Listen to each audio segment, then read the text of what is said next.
Assalamualaikum warahmatullahi wabarakatuh. Salam sejahtera untuk kita semuanya.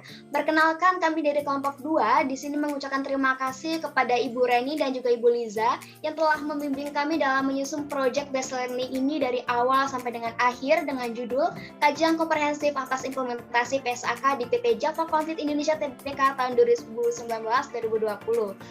Nah, untuk anggota kelompok sendiri terdiri dari saya sendiri, Anggina Vitasari, kemudian ada rekan saya Mira Aprilanasari dan juga Fidelis Grecia Huta Barat. Untuk depannya kami akan membahas mengenai overview kinerja keuangan, analisis komparatif, kemudian analisis laba rugi, analisis implementasi penerapan PSAK perusahaan, serta implementasi peraturan OJK. Nah, PT yang kami ambil ini yaitu PT Java Confit Indonesia Tbk dengan kode JPFA beralamat di Wisma Milenial Alta 7 Jalan MT Haryono, Kaf 6 Jakarta 12810. Untuk tanggal pencatatannya sendiri yaitu 23 Oktober 1989 dengan bidang usaha utama Animal Feed. Nah, PT ini berdiri di sektor barang konsumen primer dengan subsektor makanan dan minuman serta industri produk makanan pertanian dengan subindustri ikan, daging dan juga produk unggas. Baik, selanjutnya ada overview kinerja keuangan untuk PT Java. Jadi di sini ada penjualan bersih mereka, yang mana penjualan neto mengalami penurunan sebesar 4,9%, yaitu sebesar 37 triliun rupiah. Yang selanjutnya ada laba usahanya, yang mana mengalami penurunan laba sebesar 2,5 triliun rupiah dan terkoreksi sebesar 20,5%. Dan selanjutnya ada laba per saham, yang mana laba per saham dasar ini sebesar Rp79 lebih rendah atau setara dengan 47,7%. Selanjutnya ada analisis komparatif aset untuk PT Java Confit Indonesia. Yang pertama ada aset lancar yang mengalami penurunan sebesar 8,8%, aset tidak lancar mengalami peningkatan sebesar 13,8 triliun, total aset mengalami penurunan sebesar 2,6%, piutang usaha mengalami penurunan sebesar 14,1%, dan persediaan neto mengalami penurunan juga sebesar 1,2 triliun rupiah.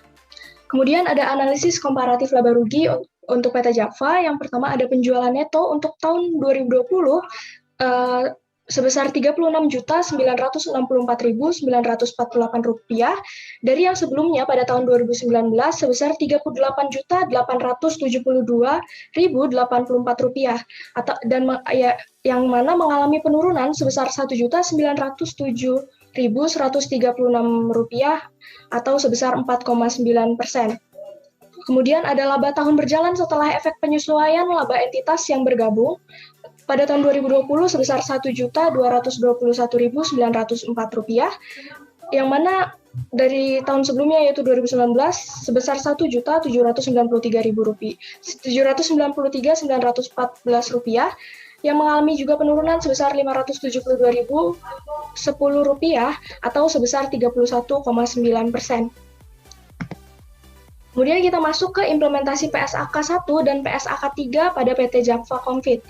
Untuk PSAK 1 tentang penyajian laporan keuangan, perusahaan sudah menyajikan laporan keuangannya sesuai dengan PSAK 01. Beberapa aspek yang menjadi syarat agar suatu laporan keuangan perusahaan juga sudah memenuhi standar. Kemudian perusahaan sudah memenuhi ketentuan agar suatu laporan keuangan dapat dikatakan lengkap. Selanjutnya ada PSAK 3 tentang laporan keuangan interim. PT Java dalam menyajikan laporan keuangan untuk periode interimnya secara triwulanan, yaitu triwulan 1, triwulan 2, dan triwulan 3. PSAK 3 paragraf 5 menjelaskan bahwa laporan keuangan interim harus sesuai dengan syarat penyajian laporan keuangan dalam PSAK 1. Kemudian laporan posisi keuangan interim, laporan laba rugi interim, laporan perubahan ekuitas interim, dan laporan arus kas interim sudah memenuhi PSAK sesuai dengan keterangan pada paragraf 10 sampai 11A tentang format dan isi laporan keuangan interim. Kemudian untuk implementasi PSAK 5 dan PSAK 7, yaitu PSAK 5 tentang segmen operasi, berdasarkan PSAK 5, entitas mengungkapkan informasi yang memungkinkan pengguna laporan keuangan untuk mengevaluasi sifat dan dampak keuangan dari aktivitas bisnis yang mana entitas terlibat dan lingkungan ekonomi di mana entitas beroperasi.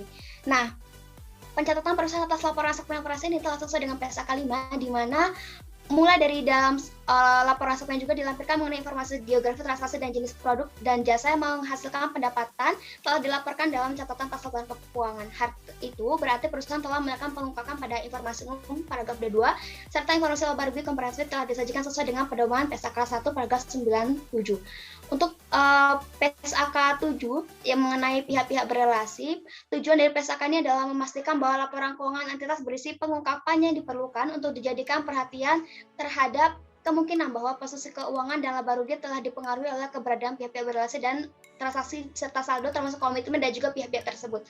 Dari analisis, informasi yang diberikan dalam catatan tas laporan keuangan PT Java Comfort Tbk sesuai dengan ketentuan PSAK 7 di mana transaksi tersebut meliputi informasi mengenai nilai transaksi dan saldo, komitmen serta rincian jaminan yang diberikan atau diterima. Next.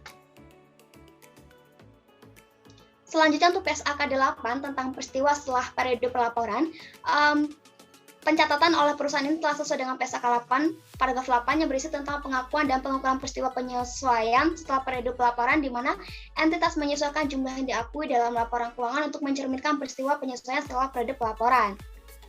Selanjutnya PSAK-nya 18 akan dijelaskan oleh rekan saya. Baik, selanjutnya adalah PSAK 18 atau PSAK yang mengatur tentang akuntansi dan pelaporan program manfaat Purnakarya. Implementasi PT Java terhadap PSAK ini adalah laporan keuangan mereka untuk program imbalan pasti telah mencakup nilai kini aktuarial dari manfaat Purnakarya terjanji. Yang kedua, mereka telah menyajikan hasil surplus atau defisit pada program imbalan pasti mereka. Yang selanjutnya, namun mereka ini belum menyajikan laporan aset neto untuk manfaat Purnakarya.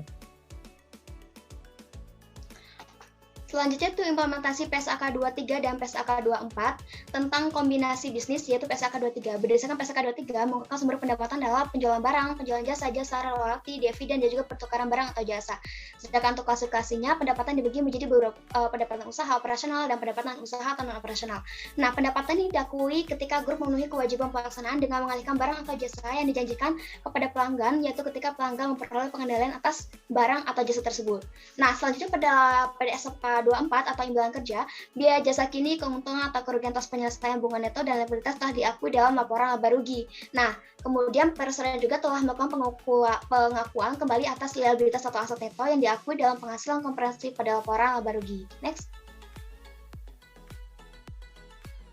Kemudian ada implementasi PSAK 25 dan PSAK 30 atau garis miring 73. Pada PSAK 25 tentang kebijakan akuntansi, perubahan estimasi dan kesalahan, perubahan kebijakan akuntansi menyatakan bahwa perusahaan sudah menerapkan beberapa amandemen dan penyesuaian standarisasi akuntansi yang relevan dan efektif untuk periode 2020. Perusahaan dalam catatan atas laporan keuangannya sudah secara tepat mencatat, melaporkan, dan menyajikan perubahan kebijakan akuntansi yang terjadi di perusahaan dengan benar. Baik, selanjutnya adalah mengenai PSAK 50 atau instrumen keuangan penyajiannya. Mereka, PT Java ini telah menyajikan instrumen keuangan berupa aset keuangan dan juga liabilitas keuangan dengan sesuai yang telah diatur pada PSAK 50. Dan juga PT Java ini telah menyajikan instrumen ekuitas seperti saham, bunga, dan dividen dengan sesuai yang telah diatur pada PSAK 50.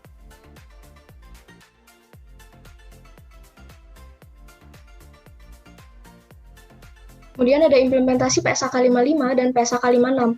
PSAK 55 tentang instrumen keuangan, pengakuan dan pengukuran.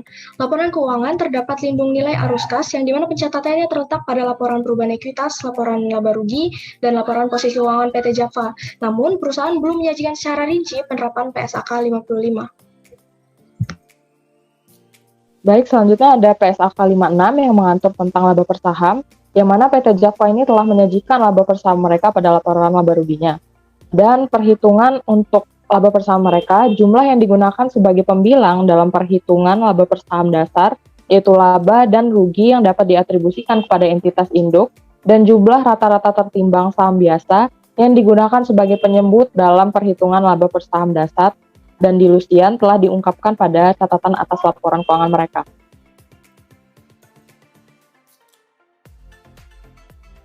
Selanjutnya itu PSAK 60 tentang instrumen keuangan dan pengungkapan. Nah, tujuan PSAK ini adalah mensyaratkan entitas untuk menyediakan pengungkapan laporan keuangan yang memungkinkan pengguna dapat mengevaluasi sertifikasi instrumen keuangan terhadap posisi dan kinerja keuangan entitas, serta sifat dan cakupan resiko yang timbul dari instrumen keuangan dan bagaimana entitas mengelola resiko tersebut.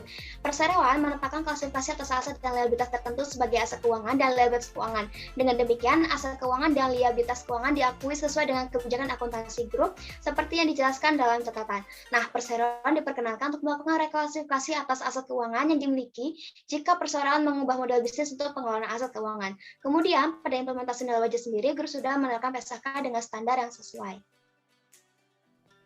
Kemudian untuk PSAK 71 tentang instrumen keuangan, perusahaan menyatakan bahwa mereka telah melakukan evaluasi dampak akibat adanya implementasi PSAK 71 yang secara efektif diterapkan per 1 Januari 2020.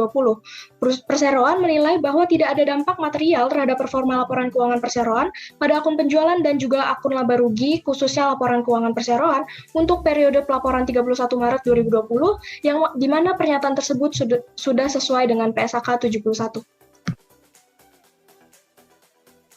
Selanjutnya itu implementasi PSAK 34 atau 2 tentang penempatan dari kontrak dengan pelanggan. Nah, tujuan untuk menerapkan prinsip yang diterapkan entitas untuk melaporkan informasi yang berguna kepada pengguna laporan keuangan tentang sifat, jumlah, waktu, dan ketidakpastian pendapatan dari arus kas yang timbul dari kontrak pelanggan. PSAK 7 ini menerapkan model 5 langkah untuk memperhitungkan pendapatan timbul dari kontrak dengan pelanggan dan mensyaratkan bahwa pendapatan diakui dengan pada jumlah yang mencerminkan imbalan yang diharapkan entitas berhak sebagai imbalan atas transfer barang atau jasa kepada pelanggan. Pendapatan diakui ketika perseroan memenuhi kewajiban pelaksanaan dengan mengalihkan barang atau jasa yang dijanjikan kepada pelanggan, yaitu ketika pelanggan memperoleh pengendalian atas barang atau jasa tersebut. Kewajiban pelaksanaan dapat dipenuhi pada waktu tertentu dan sepanjang waktu jumlah pendapatan diakui adalah jumlah dialokkan untuk kewajiban pelaksanaan yang telah dipenuhi.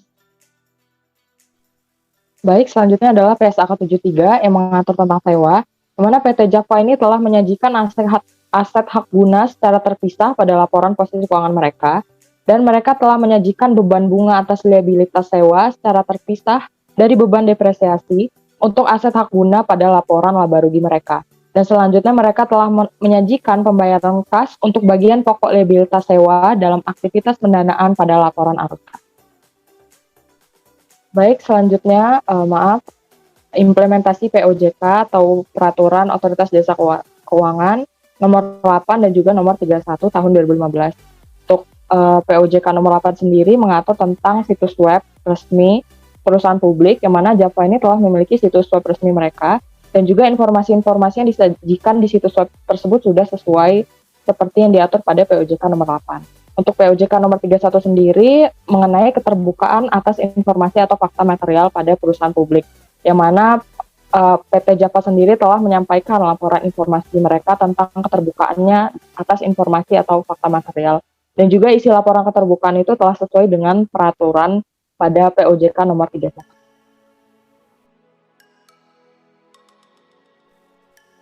Baik, selanjutnya ada tabel implementasi PSAK dan POJK-nya. Jadi di sini adalah simpulan dari semua PSAK, dari PSAK 1 dan juga PSAK dan juga POJK nomor 31, yang mana dapat kita lihat di sini PSAK 1 telah sesuai dengan PT Java telah sesuai mengimplementasikannya PSAK 1 dan juga sampai dengan PSAK 8, namun pada PSAK 18 PT Java ini belum mengimplementasikan PSAK 18 dengan baik atau dengan sempurna. Slide. Baik, begitu juga dengan PSAK 55 pada PT Java ini, mereka belum mengimplementasikan PSAK 55 ini dengan cukup baik dan cukup sempurna. Untuk selebihnya mereka telah sesuai dalam implementasi PSAK-nya dan juga POJK. Saya kembalikan ke moderator. Baik, sekian presentasi dari kelompok 2. Kurang lebihnya kami mohon maaf dan kepada Allah kami mohon ampun. Kami akhiri. Wassalamualaikum warahmatullahi wabarakatuh.